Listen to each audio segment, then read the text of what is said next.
Joshua അധ്യായം 4 സ്മാരകശിലകൾ സ്ഥാപിക്കുന്നു. ജനം ജോർദാൻ കടന്നു കഴിഞ്ഞപ്പോൾ കർത്താവ് ജോഷുവയോട് അരുളി ചെയ്തു, ഓരോ ഗോത്രത്തിലും നിന്ന് ഒരാളെ വീതം ജനത്തിൽ നിന്ന് 12 പേരെ തിരഞ്ഞെടുക്കുക. അവരോട് പറയുക, ജോർദാൻ്റെ നടുവിൽ പുരോഹിതന്മാർ നിന്നിരുന്ന സ്ഥലത്തു നിന്ന് 12 കല്ല് കൊണ്ടുവന്ന് ഇന്ന് രാത്രി നിങ്ങൾ താവളമടിക്കുന്ന സ്ഥലത്ത് സ്ഥാപിക്കണം.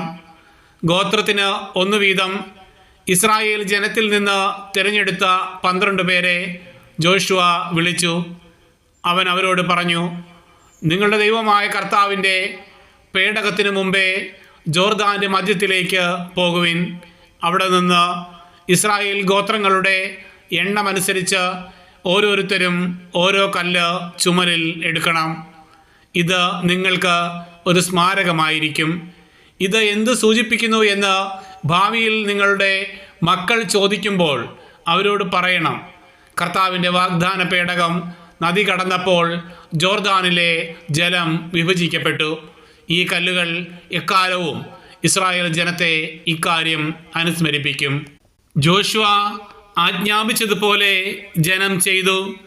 കർത്താവ് ജോഷുവയോട് പറഞ്ഞതുപോലെ ഇസ്രായേൽ ഗോത്രങ്ങളുടെ എണ്ണമനുസരിച്ച് അവർ ജോർദാനിൽ നിന്ന് 12 കല്ല് എടുത്തു. അത് കൊണ്ടുപോയി തങ്ങൾ താമസിച്ചിരുന്ന സ്ഥലത്ത് വച്ചു. ജോർദാൻ്റെ നടുവിൽ വാഗ്ദാന പേടകം വഹിക്കുന്ന പുരോഹിതന്മാർ നിന്നിരുന്നിടത്തും ജോഷുവ 12 കല്ല് സ്ഥാപിച്ചു. അവ ഇന്നും അവിടെയുണ്ട്. മോശ ജോഷുവയോട് പറഞ്ഞിരുന്നത് പോലെ ചെയ്യാൻ ജനത്തോട് കൽപ്പിക്കണമെന്ന് കർത്താവ് ജോഷുവയോട് അരുളി ചെയ്തു. എല്ലാം ചെയ്തു തീരുവോളം പേടകം വഹിച്ചിരുന്ന പുരോഹിതന്മാർ ജോർദാന് നടുവിൽ നിന്നു. ജനം അതിവേഗം മറുകര കടന്നു. ജനം കടന്നു കഴിഞ്ഞപ്പോൾ കർത്താവിൻ്റെ പേടകം വഹിച്ചുകൊണ്ട് പുരോഹിതന്മാരും നദി കടന്ന് അവർക്ക് മുമ്പേ നടന്നു. മോശ കൽപ്പിച്ചിരുന്നത് പോലെ റൂബൻ, ഗാദ് ഗോത്രങ്ങളും മനാസയുടെ അർദ്ധഗോത്രവും യുദ്ധസന്നദ്ധരായി ഇസ്രായേലിയർക്ക് മുമ്പേ നടന്നു. ഏകദേശം 40,000 യോദ്ധാക്കൾ കർത്താവിൻ്റെ മുൻപിൽ ജെറീക്കോ സമതലങ്ങളിലേക്ക് നീങ്ങി. അന്ന് കർത്താവ് ഇസ്രായേൽ ജനത്തിൻ്റെ മുൻപാകെ ജോഷുവയെ മഹത്വപ്പെടുത്തി. അവർ മോശയെ പോലെ അവനെയും ബഹുമാനിച്ചു. കർത്താവ് ജോഷുവയോട് അരുളി ചെയ്തു, സാക്ഷ്യപേടകം വഹിക്കുന്ന പുരോഹിതന്മാരോട് ജോർദാനിൽ നിന്ന് കയറി വരാൻ കൽപ്പിക്കുക. ജോഷുവ അവരോട് കയറി വരാൻ കൽപ്പിച്ചു. കർത്താവിൻ്റെ വാഗ്ദാന പേടകം വഹിച്ചിരുന്ന പുരോഹിതന്മാർ ജോർദാനിൽ നിന്ന് കയറി. കരയിൽ കാൽ കുത്തിയപ്പോൾ ജോർദാനിലെ വെള്ളം പഴയപടി ഒഴുകി കരകവിഞ്ഞു.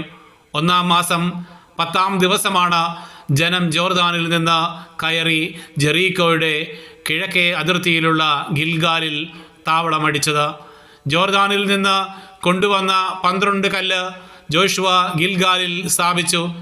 അവൻ ഇസ്രായേൽ ജനത്തോട് പറഞ്ഞു, ഭാവിയിൽ നിങ്ങളുടെ സന്തതികൾ പിതാക്കന്മാരോട് ഈ കല്ലുകൾ എന്തു സൂചിപ്പിക്കുന്നു എന്ന് ചോദിക്കുമ്പോൾ ഇസ്രായേൽ ഉണങ്ങിയ നിലത്തുകൂടെ ജോർദാൻ കടന്നു എന്ന് നിങ്ങൾ അവർക്ക് പറഞ്ഞു കൊടുക്കണം. ദൈവമായ കർത്താവ് ഞങ്ങൾ കടന്നു കഴിയുന്നതുവരെ ചെങ്കടൽ വറ്റിച്ചതുപോലെ നിങ്ങൾ കടക്കുന്നതുവരെ ജോർദാനിലെ വെള്ളവും വറ്റിച്ചു.